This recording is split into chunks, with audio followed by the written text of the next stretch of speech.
Bom dia, boa tarde, boa noite, se espirrar em saúde, 26 de dezembro de 2020, último sábado do ano, véspera do último jogo do ano, Botafogo e Corinthians amanhã no Newton Santos. Você está no canal do Mandi, seja bem-vindo, peço para se inscreverem, deixarem o seu like, ativarem o sininho, seguir a gente no Twitter e sempre que você faz isso, você ajuda o canal a crescer, ajuda a gente a difundir a informação do Botafogo por toda massa alvinegra no mundo inteiro. E a primeira notícia é com relação à escalação do Botafogo para o jogo contra o Corinthians no domingo. Informação divulgada pelo jornalista Thiago Franklin, que o Barroca definiu a escalação já sem o Bruno Nazário. O Bruno Nazário seria barrado para o jogo, tecnicamente. Porém, ontem à noite, no dia 25, ainda no Natal, o Vene Casagrande, parceiro nosso também, divulgou que o Bruno Nazário está fora porque testou positivo para a Covid-19. Com isso, a escalação do Barroca é uma escalação, digamos assim, uma tentativa que pode dar certo, pode dar errado. Para mim, a chance de dar errado é maior do que de dar certo, porque ele vai manter o Cavalieri no gol, acho que é uma obviedade, né? A linha de defesa com Kelvin, Benevenuto, Canu e o Foster mantido na lateral esquerda. E no meio campo você vai ter o Zé Wellison, o Cícero, o Caio Alexandre, Varley, Vitor Luiz e Pedro Raul na linha ofensiva. Alguns falam em 4-2-4, 4-3-3. Eu prefiro dizer que isso pode ser um 4-3-2-1 com a bola, um 3-5-2 sem a bola. São as opções, as variações, as nuances táticas que o Barroca pode tentar nisso daí. Num desenho inicial, tem a linha de defesa com 4, o meio a linha de 3, e aí Varley por um lado, Vitor Luiz improvisado por outro, Pedro Raul centralizado na frente. Mandi, o que você acha da escalação? Eu não testaria o Vitor Luiz de ponta. O Vitor Luiz, ele sempre ficou muito mais conhecido por ser um lateral defensivo. Eu lembro que quando ele teve seu auge no Botafogo, né, 16, 17, os jogos em que o Botafogo jogou com dois laterais esquerdos, que eram ele e o Diogo Barbosa, era sempre ele na defesa e o Diogo na frente, muito bem. O único jogo que isso deu certo foi contra o Cruzeiro, né? Depois criaram a falácia de que sempre deu certo pelo Botafogo, o Botafogo está acostumado a fazer, deu certo uma vez só, assim como o próprio Barroca deu certo uma vez o Marcinho improvisado de ponta, que foi na derrota para o Inter ano passado no Beira-Rio por 3-2. Aí insistem, nunca dá certo. Não iria com o Vitor Luiz, não vem num bom momento, o Vitor Luiz não vem jogando bem, desde aquele jogo, ele já não vinha jogando bem antes do jogo contra o Ceará. Aí perdeu aquele pênalti naquele empate, tirando a bola do Honda, do Theo Pereira, do Twitter, né, que só sabe aparecer no Twitter, no campo não aparece. E o Vitor Luiz, ele não vem no bom momento, já havia pedido a sua barração, só que o Botafogo não tinha ninguém na posição, Guilherme Santos machucado, Lucas Barros machucado, Danilo Barcelos cedido ao Fluminense, e aí você insistia com o Vitor Luiz, até que num jogo específico, sem ele, o Foster foi muito bem ali no setor contra o Coritiba. O Foster, tanto na defesa quanto ofensivamente, ele eu acho que ele criou mais que o Vitor Luiz havia estava criando. No segundo tempo, quando o Botafogo fez 2-1 e a entrada do Juan, eu acho que o Foster, ao invés de ganhar uma ajuda, ganhou um problema. O Juan fazendo cobertura errada, enfim, não é o tema do vídeo hoje, mas especificamente, escalação, eu discordo da escalação do Vitor Luiz como ponta. Quem você colocaria? Olha, já tentaram um monte de gente, e o único jogo que o Lecaros entrou como titular foi contra o Ceará, que ele sofreu um pênalti e estava criando chances até dar uma entrada criminosa nele. E absurdamente o jogador não foi expulso naquela entrada, foi expulso no lance posterior no segundo tempo. Eu iria com o Lecaros por pura falta de opção. O Botafogo não tem um outro jogador. Quando você joga com a equipe como a do Corinthians, que tradicionalmente é um pouquinho mais fechada, você tem que ter jogador de quebra de linha, jogador de drible curto, de finalização. O Lecaros, ele tem drible curto, ele quebra linha. Ele que foi o homem das bolas paradas depois da saída do Honda no jogo contra o Coritiba. E eu não vejo essa qualidade no Vitor Luiz. Apesar de que, nos números da Footstats, o Vitor Luiz hoje, ele, ofensivamente, ele é um dos jogadores que mais dribla, mas são aqueles dribles inoperantes, dribles para trás, cortes que não dão em nada. Ele é o Vitor Luiz ainda ofensivamente falando. Ele tem uma assistência para gol o campeonato todo, Assistência para as finalizações. O Vitor Luiz deu 15 assistências para as finalizações. Ou seja, ele criou algumas oportunidades. Nem todas eram chances claras e manifestas de gol, mas criava. Ele finalizou 23 vezes no campeonato. Só que nessas 23 vezes que ele finalizou, só 55% foram em direção ao gol. Uma dessas que não foi aquele pênalti contra o Ceará, que ele mandou a bola lá naquele barzinho que tem atrás do Newton Santos ali. Ele é o quinto jogador que mais finaliza no Botafogo, é o jogador que mais desarma. Eu acho que ele não vive um bom momento, não seria meu titular hoje, até dá para entender o Barroca optar por ele, mas mesmo assim eu não iria com o Vitor Luiz para o jogo hoje, até porque o Botafogo carece de alguém lá na frente para quebrar a linha. Já tentaram o Juan, já tentaram o Davi Araújo, já tentaram o próprio Varley, o próprio Lecaros, o Botafogo não achou esse jogador ainda. Coincidência ou não, o que a torcida mais pede, que é o Lecaros, ele não ganha oportunidades. Isso pode ser bom ou pode ser ruim. Eu costumava dizer, quando a gente reclamava de lateral direito, que no Botafogo, lateral direito, a melhor opção vai ser sempre a que está no banco. O Kelvin não agradou, o Marcinho não agradou, o Fernando não agradava, o Barrandegui não agradava. Hoje o Kelvin está jogando, aí pediram o Marcinho. Aí o Marcinho jogou, foi muito mal. Voltaram a pedir o Kelvin. O Kelvin está indo mal, a gente está pedindo quem agora? Está pedindo o Barrandegui. Então a gente vai ficar sempre nesse troca-troca. Com o elenco fraco, é assim que funciona. O melhor sempre vai ser o do banco. Ah, o Cícero vai ser titular hoje, mudou o jogo contra o Coritiba, mudou 1,2 pontos, né? Um cruzamento a meia altura errado, que deu uma casquinha no meio do caminho e entrou.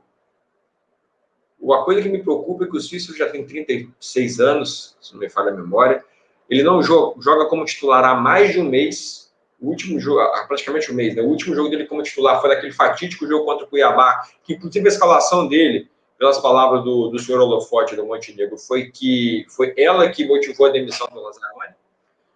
E o Cícero, após a pandemia, ele não jogou nenhum jogo como titular, só esse contra o Cuiabá.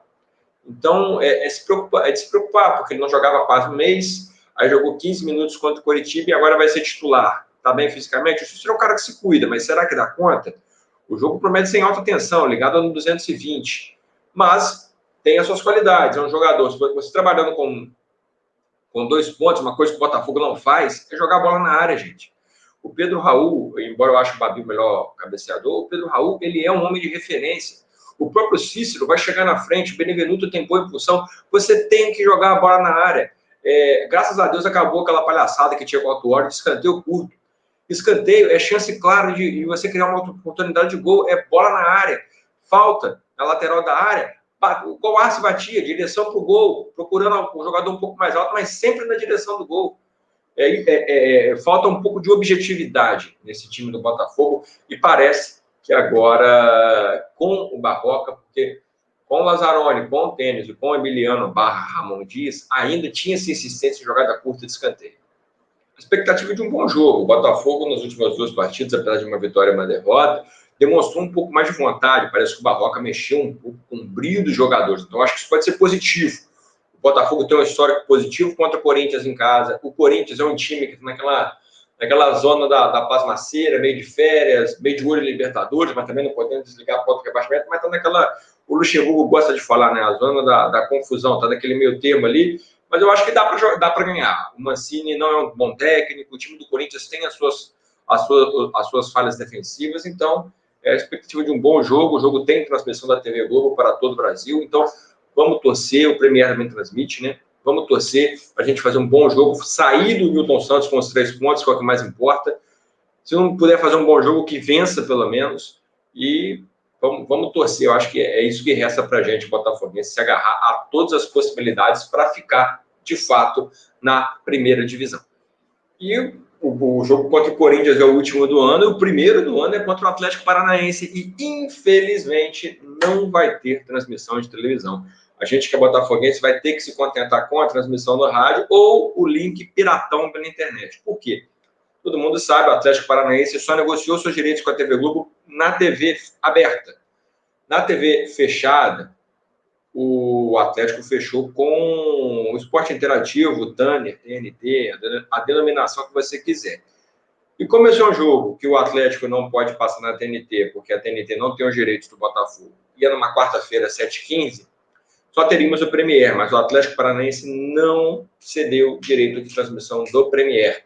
Então, com isso, a partida contra o Botafogo só vai ter transmissão pelo streaming, pelo futebol brasileiro no exterior. A CBF esse ano fechou um contrato de venda. Então, só para o exterior que vai conseguir as torcidas, tanto de Botafogo quanto de Atlético, poderão acompanhar o jogo. Muitos vão falar, mas o Atlético vai transmitir o jogo contra o Vasco pela Twitch. Explico. O Atlético é mandante do jogo. O que aconteceu? Durante a polêmica da MP lá, né, da Lei Flamengo, qualquer denominação que você tiver, como a lei estava em vigor, em que o mandante tinha o direito da partida, o Atlético Paranaense negociou os direitos de pay-per-view, de transmissão, de streaming, com uma empresa.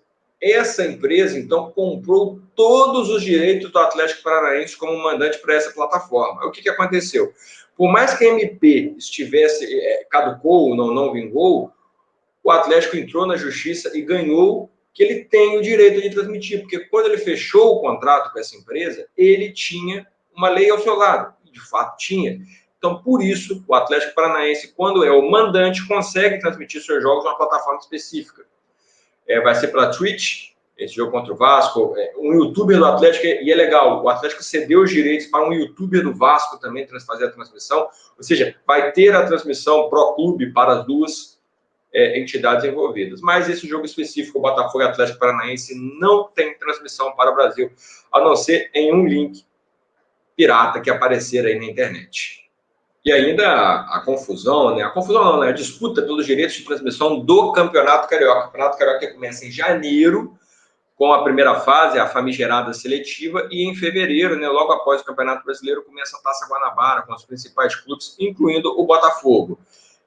Primeiro é saber como é que vai ser essa disputa, se o Botafogo vai com o time principal ou não. Não só o Botafogo, acho que os 3 outros grandes do estado vão passar por esse dilema, que é terminar o Campeonato Brasileiro numa semana, na outra semana seguinte já começar o Campeonato Estadual. Embora os atletas não tenham precisado tirar férias agora, porque já tiveram férias durante a pausa para a pandemia. É uma situação delicada essa de entrar ou não, acho que só um momento para decidir. Mas o Botafogo, por enquanto, tem esse déficit no caixa. A TV Globo pagava 17, 18 milhões pela transmissão do Campeonato Carioca em todas as plataformas. TV aberta, fechada, pay-per-view, internet.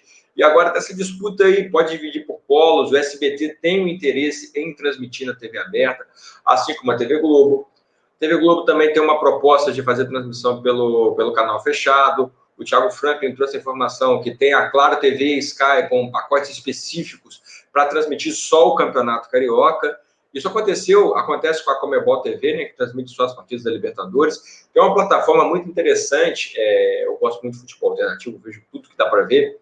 A FCF TV Play, que é o streaming da Federação Catarinense de Futebol. Você paga uma importância que é R$19, R$20 por mês, e você vê todos os jogos do Campeonato Catarinense que não passam na TV aberta. Ou seja, é uma nuance interessante. Essa é uma chance interessante. E estamos falando de 17 milhões a menos no caixa.